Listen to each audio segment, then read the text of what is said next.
तो अभी तक एक ये सुपरस्टिशन था, मिथ्या थी कि फैटी लिवर सिर्फ अल्कोहलिक्स में ज्यादा होता है, जो बहुत मोटे लोग हैं उनमें ज्यादा होता है, लेकिन ऐसा बिल्कुल भी नहीं, क्योंकि फैटी लिवर के बहुत सारे कारण होते हैं। बहुत पतले दुबले लोगों में भी फैटी लिवर हो सकता है, छोटे बच्चों में फैटी लिवर हो सकता है। अगर मैं सिंपल वर्ड्स में जानना चाहूँ कि गट हेल्थ क्या है, तो आप क्या कहेंगे? सिंपल वर्ड में मैम, गट हेल्थ मतलब हमारी गट बाकी ऑर्गन सिस्टम्स को कैसे अफेक्ट कर रही है। तो क्या ये फैटी लिवर रिवर्स हो सकता है? ज्यादातर केसेस में इट इज इजीली रिवर्स। एक रेमेडी बहुत वायरल है कि सुबह सुबह आप उठो, गर्म पानी में हनी डालो और नींबू डालो और आपका फैट झट से गायब। I am sorry to say that is absolute nonsense. आजकल बहुत सारी सर्जरीज ऐसी आ गई हैं जो हम देखते हैं इनके एड्स भी कि आप अपना फैट एक मशीन से, ऑपरेशन से हटवा सकते हो। जब हम मेडिकली बात करें, दोज आर लाइपोसक्शन मशीन्स, जिसमें फैट को थोड़ा सा सक्शन आउट किया जाता है या फ्रीज करके उसको हटाया जाता है। Those are usually temporary. अगले 10 सालों में डाइजेस्टिव हेल्थ केयर कैसा दिखने वाला है? अगले 10 साल में digestive health care is going towards personalised medicine, यानी कि तो मैंने बहुत केसेस में देखा है कि जब जॉइंटिस होता है तो वो लिवर को डैमेज कर देता है, तो उसका क्या कनेक्शन है लिवर से? मैम, जॉन्डिस हो ही रहा है इसलिए क्योंकि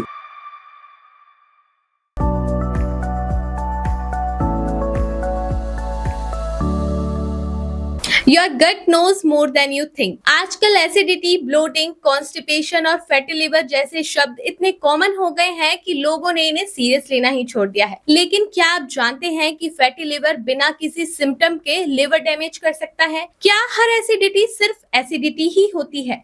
और क्या हमारा गट हेल्थ हमारी इम्यूनिटी, मेंटल हेल्थ और ओवरऑल वेलबींग को इफेक्ट करता है?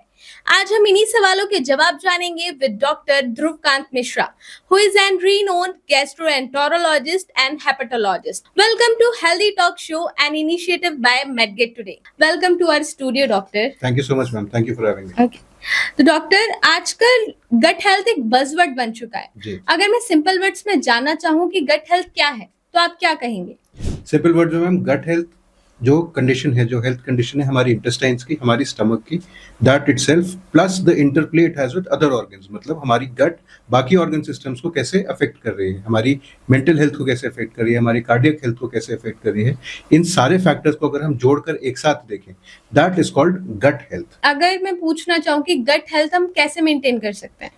मैम, सबसे इफेक्टिव तरीका गट हेल्थ मेंटेन करने का है लाइफस्टाइल चेंजेस, यानी कि हमें अपनी जीवन शैली को बदलना है। जो हमारी डाइट है, जो हमारी एक्सरसाइज की कैपेसिटी है, हम कितने समय एक्सरसाइज करते हैं, कितने बजे सोते हैं, कितने बजे उठते हैं, नियमित तौर से अपनी लाइफ को कितना जीते हैं, ये इंटरवेंशन सबसे ज्यादा इफेक्ट और इम्पैक्ट करता है हमारी गट हेल्थ को। ओके, तो इसमें टाइमिंग भी मैटर करती है कि लाइक एक्सरसाइज हम सुबह करें या शाम करें या नाइट में? जैसे कि जिम को लेके बहुत कंट्रोवर्सी रहती है कि जिम सुबह जाना चाहिए, शाम को जाना चाहिए या रात को जाना चाहिए। Frankly, ma'am, the timing does not matter. What matters is consistency. अगर हम कोई ऐसी एक्सरसाइज ढूंढते हैं जो हम रोज कर पा रहे हैं, आसानी से कर पा रहे हैं, हम रोज 40 मिनट निकाल के अपने उसको दे पा रहे हैं, तो that matters far more than कि सुबह किया कि रात में किया, जिससे बहुत ज्यादा फर्क नहीं पड़ता है। ओके, तो सबसे इजी एक्सरसाइज कौन सी होगी जो like everybody can follow that? जो हम सबसे शुरुआती तौर पर बताते हैं, सबसे इजी एक्सरसाइज बताते हैं, दैट इज ब्रिस्क वॉकिंग, जिसको तेज चलना बोलते हैं। एक होता है टहलना, टहलना is very different, that is walking. Brisk walking is तेज चलना, जब हम इतना तेज चलें कि हमारी सांस थोड़ी सी फूले, हमारी गति थोड़ी तेज हो, हमें एफर्ट फील हो एक्सरसाइज करने का। That is the simplest exercise, ज्यादातर लोगों में हम उससे शुरुआत करने के लिए बोलते हैं। अगर मैं आपसे पूछूं कि पूरी समर सिर्फ 5 ऐसी हैबिट हमको फॉलो करनी है जिससे कि हमारा गट हेल्थ स्ट्रांग रहे, तो वो 5 ऐसी हैबिट्स क्या होंगी? Hydrate, hydrate, hydrate, hydrate and hydrate. Okay, so hydration कुछ ज्यादा ही इम्पोर्टेंट है। बहुत ज्यादा इम्पोर्टेंट है, सबसे ज्यादा हम इग्नोर उसी को करते हैं, सबसे ज्यादा इम्पैक्ट उसी का रहता है। चाहे हम अपने गट की बात करें, चाहे हम अपनी किडनी की बात करें, चाहे मेंटल वेलबींग की बात करें, specially in summers this bad, it is very important कि हम अच्छे से हाइड्रेटेड रहें। हम लोग ज्यादातर आमतौर पर 1-1.5-2 लीटर पानी पी के रुक जाते हैं, बट इतनी गर्मी में जहाँ इतनी स्वेटिंग हो रही है, इतना वाटर लॉस हो रहा है, 2.5-3 लीटर पानी या तरल पदार्थ पानी, जूस, सूप, नारियल पानी, शिकंजी, ये सारे लेना बहुत जरूरी है। ओके, तो एज ग्रुप वाइज भी हाइड्रेशन मैटर करता है? मैम, बच्चों में जो वल्नरेबल एज ग्रुप्स होते हैं, specially children less than 5 years of age and elderly people above 60 years of age, इनमें हाइड्रेशन का एक अलग महत्व होता है, बहुत जरूरी है, क्योंकि ये वल्नरेबल है। थोड़ा भी डिहाइड्रेशन होता है तो उनकी बॉडी पे इम्पैक्ट कहीं ज्यादा वो तो होता है। क्या स्ट्रेस और डाइजेशन का डायरेक्ट कनेक्शन है? बिल्कुल है मैम। इसको गट ब्रेन एक्सेस बोलते हैं। यानी कि हमारी गट, इंटेस्टाइन और ब्रेन, दिमाग के बीच में एक कनेक्शन होता है। जब हम बहुत स्ट्रेस्ड होते हैं, बहुत एंग्शियस होते हैं, ओवर थिंकिंग कर रहे होते हैं, हमारा ब्रेन कुछ सिग्नल्स भेजता है हमारे इंटेस्टाइन की तरफ जो गट की एक्टिविटी को खराब करते हैं। या तो गट को बहुत ओवर एक्टिव बना देते हैं या गट में बहुत ज्यादा धीमापन ले आते हैं। तो कुछ लोगों को कॉन्स्टिपेशन, कब्जियत हो जाती है, कुछ लोगों को बहुत फ्रीक्वेंट लूज स्टूल्स होने लगते हैं, किसी को पेट में क्रैम्पिंग, मरोड़ जैसा बनने लगता है, जो इसका डायरेक्ट कोरिलेशन है हमारे स्ट्रेस और एंजाइटी लेवल से। ओके, इमोशनल ईटिंग के बारे में आप क्या बोलना चाहेंगे?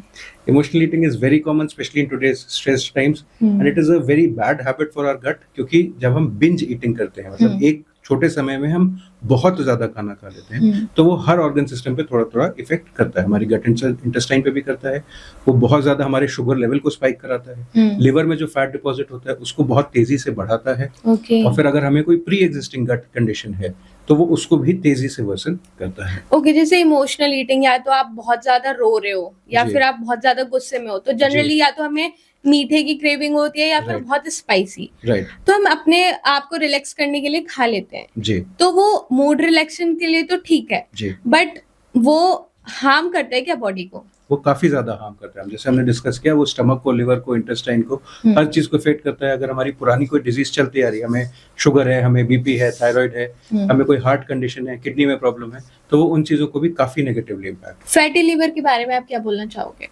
फैटी लिवर में आज का सबसे कॉमन बज़वर्ड है, every second person has a fatty liver. हर एक के अल्ट्रासाउंड में, हर एक के फाइब्रोस्कैन में कहीं कहीं फैट निकल के आता है। हमारी सर्कल्स में it is called ticking time bomb, क्योंकि वो एकदम से परेशान नहीं करता। ऐसा नहीं है कि 2-3 हफ्ते में ही प्रॉब्लम कर देगा, 1 साल में लिवर को खराब कर देगा, लेकिन धीरे धीरे करके वो लिवर को अंदर से सड़ाता जाता है। तो 4, 5, 10 साल में हम देखते हैं कि बहुत लोगों को लिवर सिरोसिस हो गई है, लिवर पूरी तरीके से खराब हो गया है, over something very small and insignificant like a fatty liver.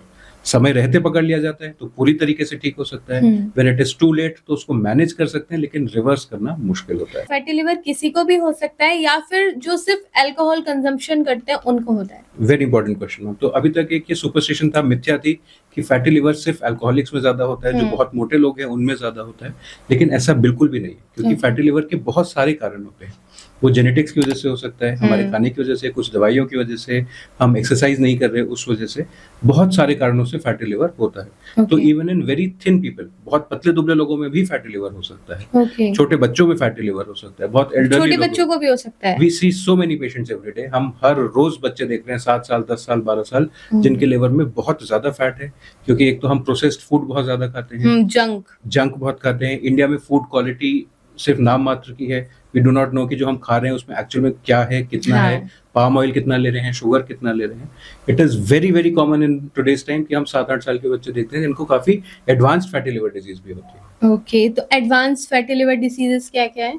Fatty liver की ही जो सीवियर स्टेजेस होते हैं, मतलब फैट इतना ज्यादा जमा हो जाए लिवर में कि वो लिवर को चोक करने लगता है, लिवर में स्वेलिंग करने लगता है, लिवर की जो नली है जिससे बाइल फ्लो करता है उसको भी चोक करने लगता है। कुछ समय तक अगर वो अनअटेंडेड रहे, अनट्रीटेड रहे, तो वो लिवर को पूरी तरीके से हार्ड, सख्त कर देता है, जिसको हम सिरोसिस ऑफ लिवर के नाम से जानते हैं। तो क्या ये फैटी लिवर रिवर्स हो सकता है? ज्यादातर केसेस में इट इज इजीली रिवर्सिबल। हमें थोड़ी सी लाइफस्टाइल चेंजेस करने हैं, कुछ लोगों में दवाई की आवश्यकता है, और फैटी लिवर ट्रीटेबल नहीं है, क्योरेबल है, यानी कि हम जड़ से उसको ठीक कर सकते हैं। डॉक्टर, इस साल गर्मी ने रिकॉर्ड्स तोड़ दिए हैं। ऐसे वेदर में अगर हमें अपने गट हेल्थ को मेंटेन करके रखना है, तो हम क्या कर सकते हैं?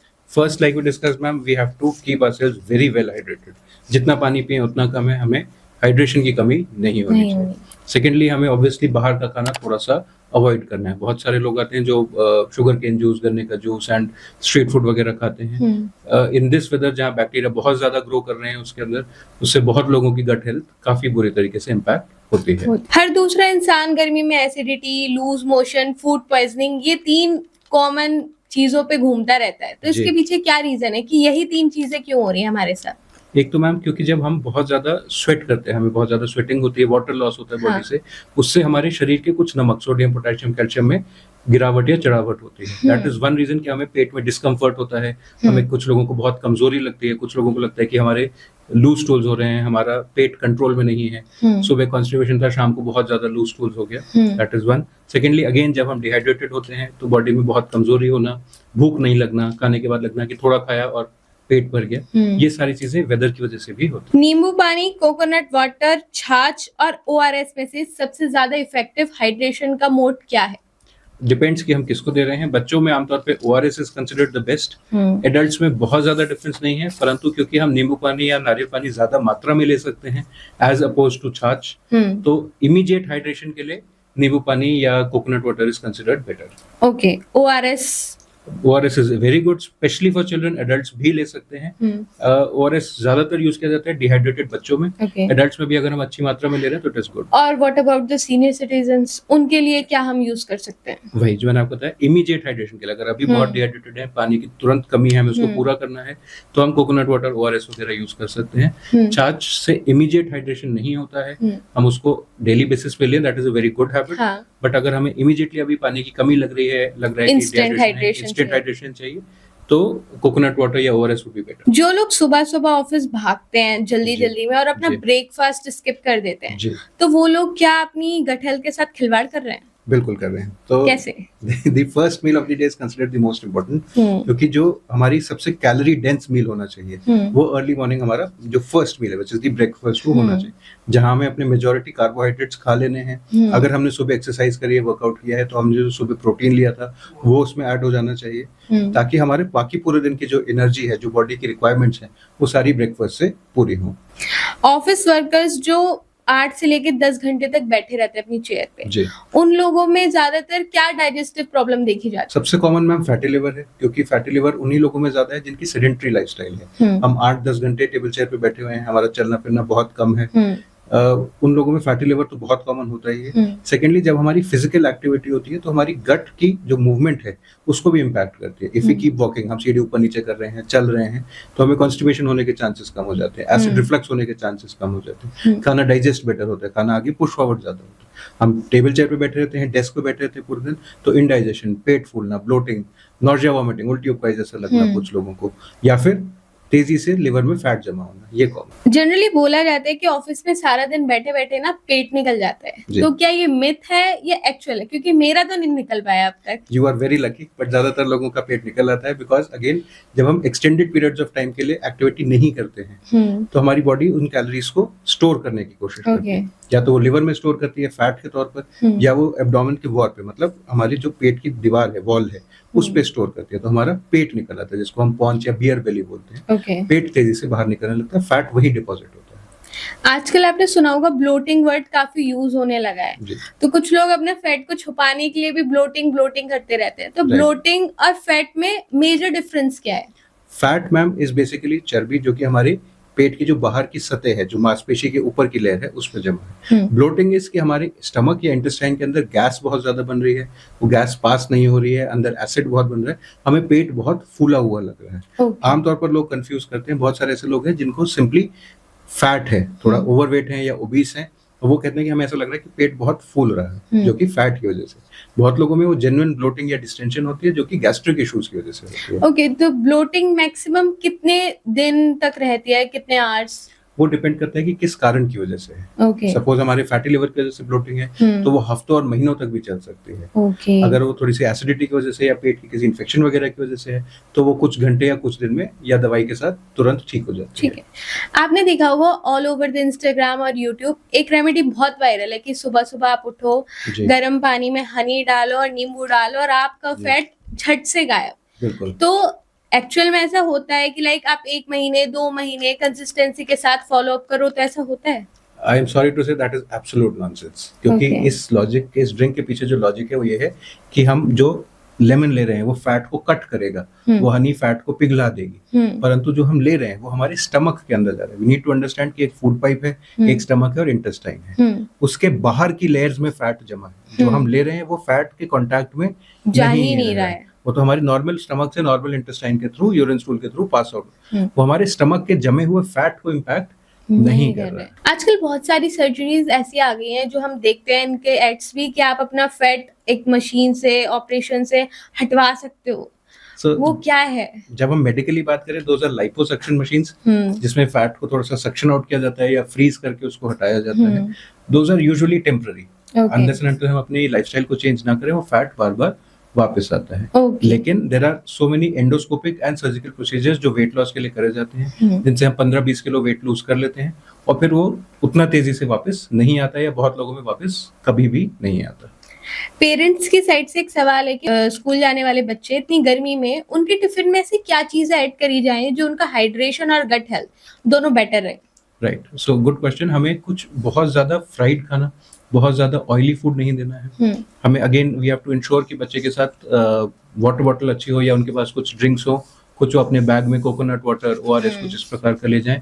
And then there are so many fruits which hydrate you very well, watermelon, तरबूज, पपीता। कुछ हम टिफिन में थोड़े से अगर फ्रूट्स दें, जिन फ्रूट्स में ऑटोमेटिकली वाटर कंटेंट ज्यादा होता है, वो हमारी हेल्थ के लिए भी अच्छे हैं, वो हाइड्रेशन के लिए भी अच्छे हैं, और बच्चों के डाइट के लिए दे आर परफेक्ट। ज्यादातर बोला जाता है कि वाटरमेलन के ऊपर पानी कंज्यूम नहीं करना चाहिए, इट इज अ पॉइजन।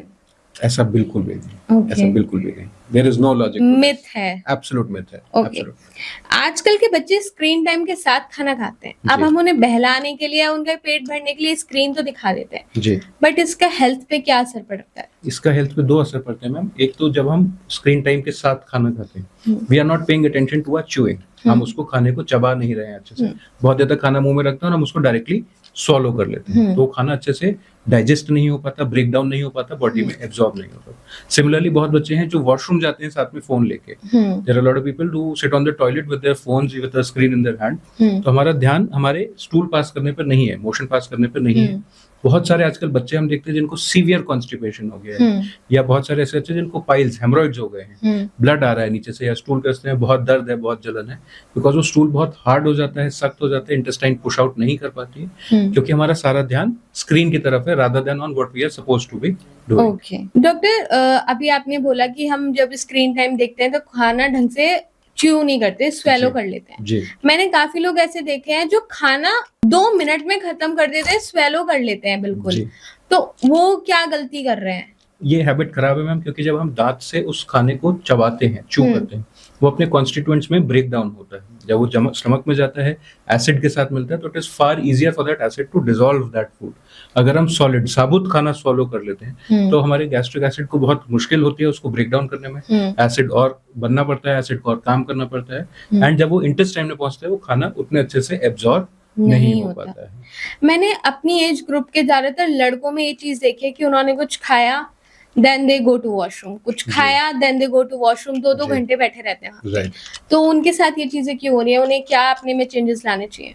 पहली बात तो ये लड़कों लड़कियों दोनों के साथ मैंने बराबर देखा है। Okay. Secondly, this is called gastrocolic reflex, यानी कि बहुत लोग जिनमें स्ट्रेस एंजाइटी ज्यादा होते हैं, चाहे वो लड़के हो, specially college going people, specially school going children, वो because of stress and anxiety that intestine is receiving signals to overwork, वो बहुत तेजी से काम करे। हमने खाना खाया, तुरंत स्टमक इंटेस्टाइन को सिग्नल भेजता है टू एम्प्टी आउट, कि आप आगे पुश करिए, पुश फॉरवर्ड करिए। खाना खाया, तुरंत वॉशरूम जाना, लेकिन तब तक हमारा खाना डाइजेस्ट तो हुआ नहीं है, स्टूल उतना बना नहीं है।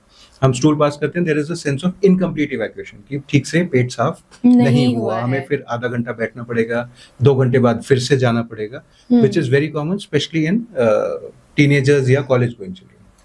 डॉक्टर, आपने देखा होगा कि आजकल इंस्टाग्राम पे चिया सीड्स और बेसिल सीड्स कितना ट्रेंड कर रहे हैं। चिया सीड्स तो आपके ब्रेकफास्ट में, पानी में, हर जगह है। बिल्कुल। तो क्या ये वाकई में सुपर फूड्स हैं या फिर सिर्फ ट्रेंड चल रहा है?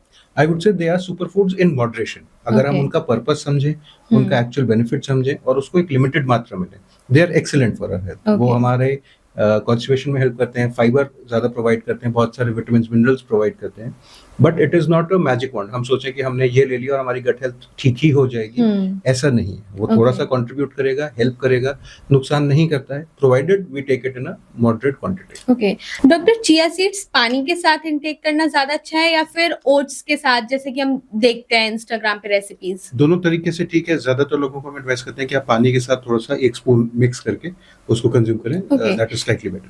चिया सीड्स का ओवर कंजप्शन लूज मोशंस कर देता है? कुछ लोगों में लूज टूल्स कर देता है, कुछ लोगों में कॉन्स्टिपेशन भी करता है, कुछ लोगों में पेट दर्द, ब्लोटिंग भी करता है। इसलिए बहुत जरूरी है कि हम फिक्स्ड डोज में नियमित तौर से लें।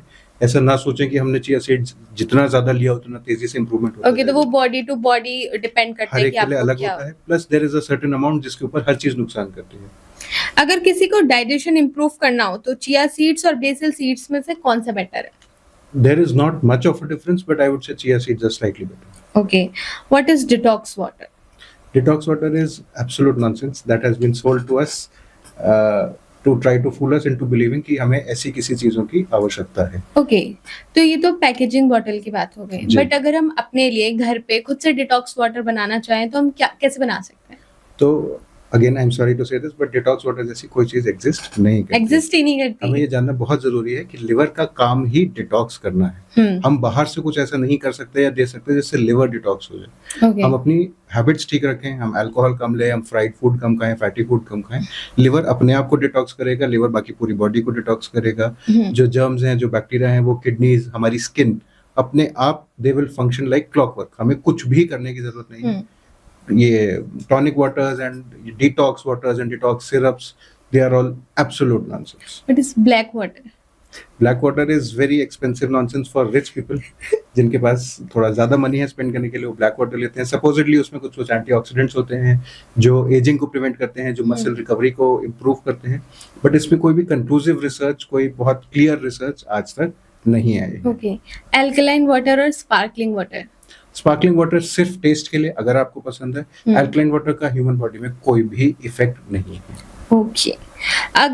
ऐसी कौन सी ट्रेंडिंग हेल्थ फूड है जो लोगों को उसके बारे में रियलिटी जान लेनी चाहिए कि लाइक ये ट्रेंड तो कर रही है बट ये हमारे लिए बहुत नुकसानदायक है? Detox syrups and detox water both. Fatty liver dangerous नहीं होता.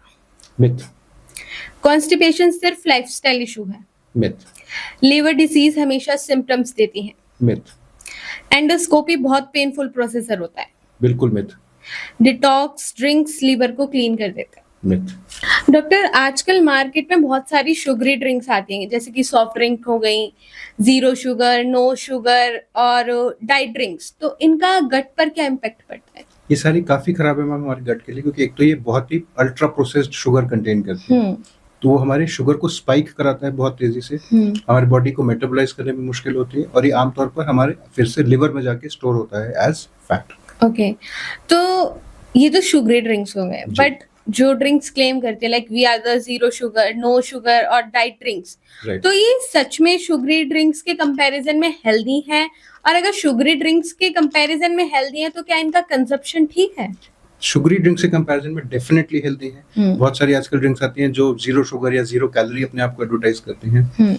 जब हम इनको रूटीनली लेते हैं तो इनके भी कुछ कुछ नुकसान होते हैं. लेकिन अगर हम वंस इन अ वाइल ले रहे हैं, कभी कभार 2, 4, 5 दिन में एक बार ले रहे हैं, दैट इज डेफिनेटली ओके.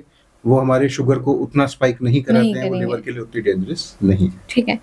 3 ऐसी हैबिट जो लोग आज से ही फॉलो कर सकते हैं अपनी गट को इम्प्रूव करने के लिए. सो 1 I would say cut down on sugar, सबसे जरूरी. चीनी हमें कम खानी है. ओके. सेकंड, हमें कार्बोहाइड्रेट्स कम खाने हैं, मतलब चावल, आलू, सूजी, मैदा, फ्राइड फूड हमें कम खाना है. एंड थर्ड, जो हम सबसे ज्यादा इग्नोर करते हैं, इज रेगुलर एक्सरसाइज. वो किसी भी प्रकार से हो सकती है, वो स्विमिंग, जॉगिंग, रनिंग, साइकिलिंग, कुछ भी हो सकती है, परंतु प्रतिदिन 30 मिनट की एक्सरसाइज बहुत ज्यादा डिफरेंस लाती है हमारी गट हेल्थ. ओके. एंडोस्कोपी क्या होती है? एंडोस्कोपी एक बहुत पतला कैमरा होता है जिससे हम मुंह के द्वारा या मल द्वार के द्वारा हम इंटेस्टाइन को, स्टमक को अंदर से देखते हैं. अंदर कोई सूजन है, छाला है, अल्सर है, इन्फेक्शन है, कहाँ है, कितना है, और उसके लिए आगे क्या करने की जरूरत है. ओके. तो इससे लोग इतना डर क्यों जाते हैं? वो डर जायज है क्योंकि आज से बहुत साल पहले तक वो कैमरास बहुत रिजिड होते थे, मोटे होते थे, हार्ड होते थे. उनको अंदर डालते समय पेन होता था, पेशेंट को फील होता था कि कैमरा अंदर जा रहा है. okay. अब लास्ट कितने ही सालों से बहुत फ्लेक्सिबल कैमरास आ गए हैं. दे आर वेरी थिन, आपको महसूस नहीं होता वो कैमरा अंदर जा रहा है. प्लस ज्यादातर अच्छे सेंटर्स में ये प्रोसीजर्स नींद की दवाई देके किए जाते हैं, सिडेशन में किए जाते हैं. ओके. एनेस्थीसिया देकर. एनेस्थीसिया का एक माइल्डर वर्जन. परंतु जब टेस्ट हो जाता है तो आपको ये तक नहीं पता चलता कि टेस्ट हो गया, आपको उतना भी महसूस नहीं होता. ओके. ये पेनफुल होता है क्या? नहीं, बिल्कुल भी नहीं. अगर हम ठीक जगह करा रहे हैं, ठीक से करा रहे हैं, तो most people do not experience anything at all. हमें पता ही नहीं चलता. ओके. तो क्या आपने कभी एंडोस्कोपी की है? हम लोग रूटीनली, हमारा काम ही रोज एंडोस्कोपी एंड कोलोनोस्कोपी करने का है. Okay. For the past 12 years, I think I've done more than 15,000 endoscopies. Okay. Which is why I know कि पहले वो स्कोप्स में क्या प्रॉब्लम्स पहले डिफिकल्टीज आती थी. अब हमें कितना आसान हो गया. हम 2 महीने के बच्चों की भी एंडोस्कोपी करते हैं. हमने एक 102-year-old माता जी की भी एंडोस्कोपी करी. Okay. तो even at all extremes of age, it is a very simple 2 to 3 minute procedure. 2 से 3 मिनट में बस 2 से 3 मिनट. बिल्कुल। स्टमक और कोलन कैंसर के बारे में लोग बहुत कम जानते हैं, जी। तो मैं भी जानना चाहती हूँ कि जी। क्या है।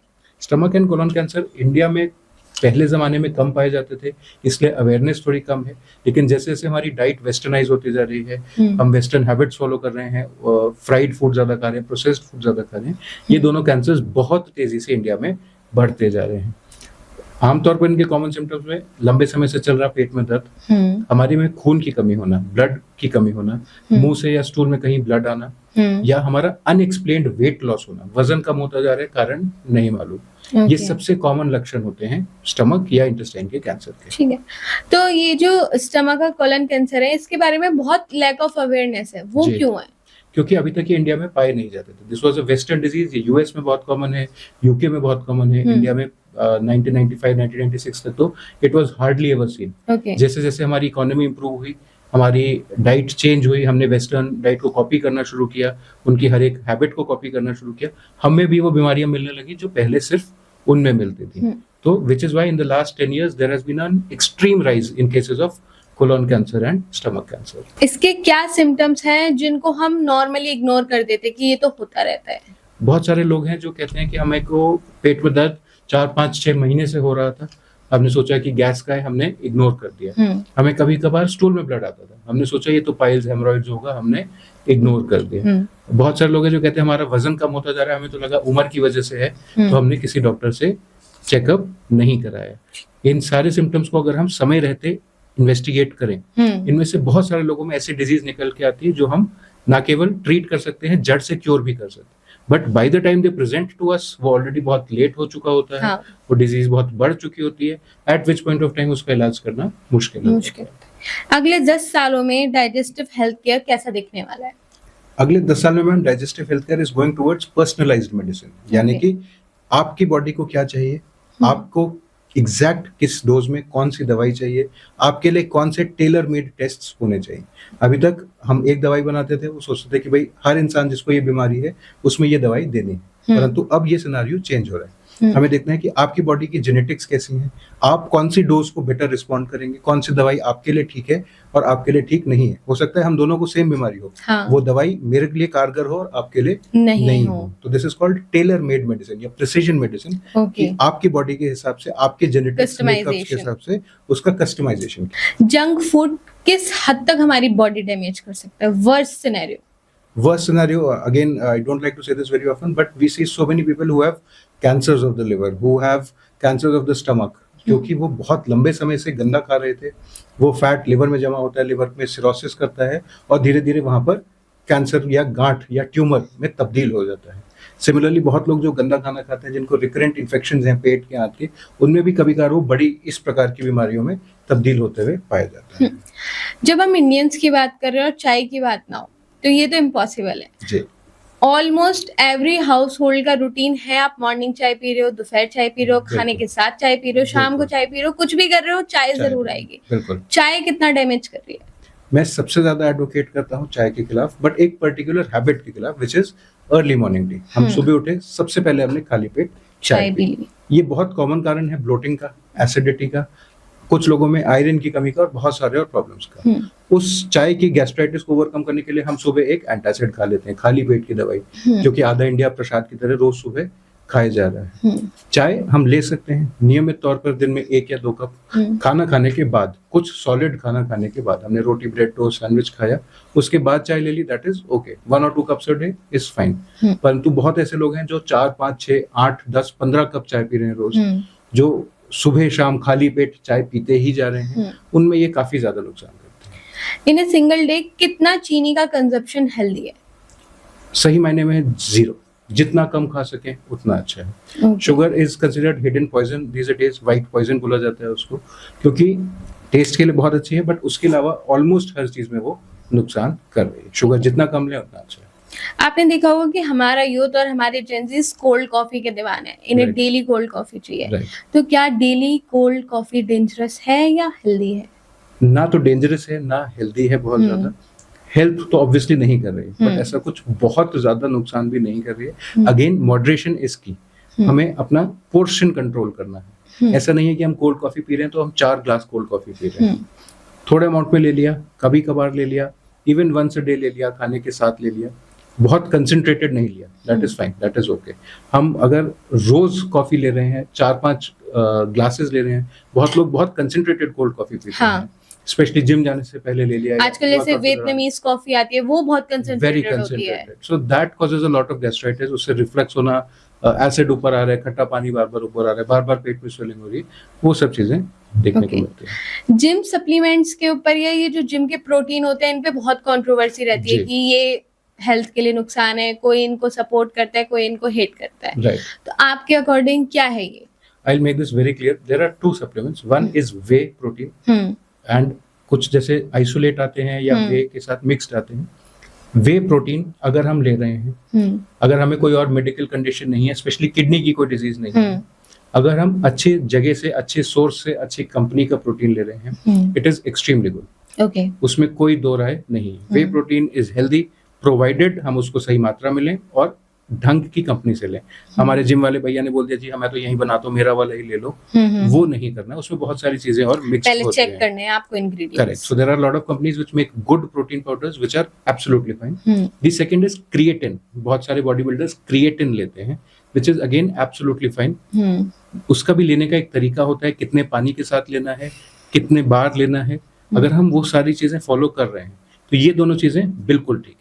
इसके अलावा जितने भी प्रोडक्ट्स हैं, चाहे हम एनाबॉलिक स्टेरॉइड्स की बात करें, चाहे हम वेट कटर्स की बात करें, हम वेट गेनर्स की बात करें, all of those are medicinal compounds. वो बॉडी में कहीं ना कहीं नुकसान करते हैं, आमतौर पर लिवर एंड किडनी में खराबी करते हैं। वो सारा हमें नहीं लेना।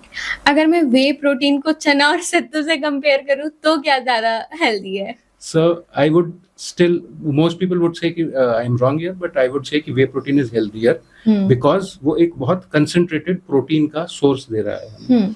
अगर एक स्कूप वे प्रोटीन में 24-25 ग्राम प्रोटीन है, उतना चने से खाने के लिए हमें बहुत ज्यादा चना खाना पड़ेगा, वो संभव नहीं है। हमें बहुत ज्यादा सत्तू लेना पड़ेगा, वो संभव नहीं है। तो हमें अपना गोल डिसाइड करना है। अगर हमें सिर्फ चाहिए कि कुछ ऐसा खा लें जिसमें कैलोरीज कम हो, पेट ज्यादा देर तक भरा रहे और हेल्दी है, हम चना ले लें, हम सत्तू ले लें, कोई प्रॉब्लम नहीं।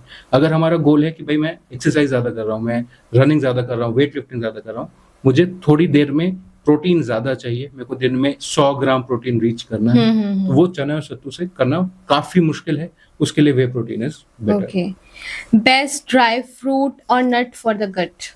There is no best dry fruit. All of them are very good. Some people say कि walnuts are very good क्योंकि वो थोड़ा सा फाइबर भी प्रोवाइड कर रहे हैं, थोड़ा सा विटामिन भी प्रोवाइड कर रहे हैं। आमतौर पर walnuts are considered very good. अगर हम डिसीजेस की बात करें तो मैंने बहुत केसेस में देखा है कि जो पीलिया होता है, लाइक जॉइंडिस होता है, जी तो वो लिवर को डैमेज कर देता है। तो उसका क्या कनेक्शन है लिवर से?